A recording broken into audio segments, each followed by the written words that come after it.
বারাসাত পৌরসভার প্রয়াত প্রাক্তন ভাইস চেয়ারম্যান সমীর চ্যাটার্জি একসময় বারাসাত ডাকবাংলো মোড় সংলগ্ন এলাকায় দক্ষিণ পাড়া যুব গোষ্ঠী ইউনাইটেড ক্লাব করেন সারা বছর ধরে নানান সামাজিক কাজকর্ম করার উদ্দেশ্য নিয়ে।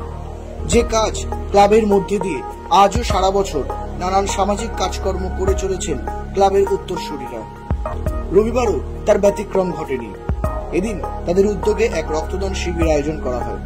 ক্লাব প্রাঙ্গণে ওই শিবিরে এদিন উপস্থিত ছিলেন বারাসাত পৌরসভার চেয়ারম্যান অশ্বনী মুখার্জি, পুর পরিষদ অভিজিৎ নাথ চৌধুরী, প্রেস ব্যুরোর সভাপতি সাংবাদিক অগ্রণী মুখার্জি, সমাজসেবী রূপায়ণ ভট্টাচার্য, ক্লাবের প্রতিষ্ঠাতা তথা বারাসাত পৌরসভার ভাইস চেয়ারম্যান প্রয়াত সমীর চ্যাটার্জির ভাই বিশিষ্ট সমাজসেবী ও ক্লাবের অন্যতম কর্ণধার মুকুল চ্যাটার্জি, ক্লাব সভাপতি অসীম ব্যানার্জি, ক্লাবের অন্যতম সদস্য আদিত্য ব্যানার্জি সহ বিশিষ্ট ব্যক্তিবর্গ।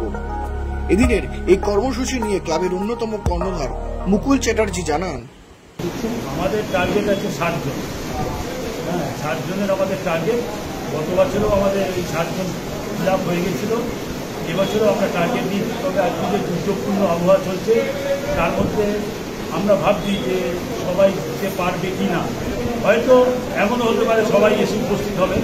আমাদের ক্লাবের সক্রিয় সদস্যরা চেষ্টা করছেন, যাদের সঙ্গে আমাদের ক্লাবের যেসব সদস্য আছে তারা এর মধ্যেই অনেকেই রক্ত অলরেডি দিয়ে ফেলেছে এবং আর যারা বাকি আছে তারাও দেবে। হয়তো আমাদের এই 60-এর কোটা কমপ্লিট হয়ে যাবে। আজ পর্যন্ত প্রতি বছরই আমাদের এই 60-এর কোটা কমপ্লিট হয়েছে। ব্যুরো রিপোর্ট, নজরে বাংলা।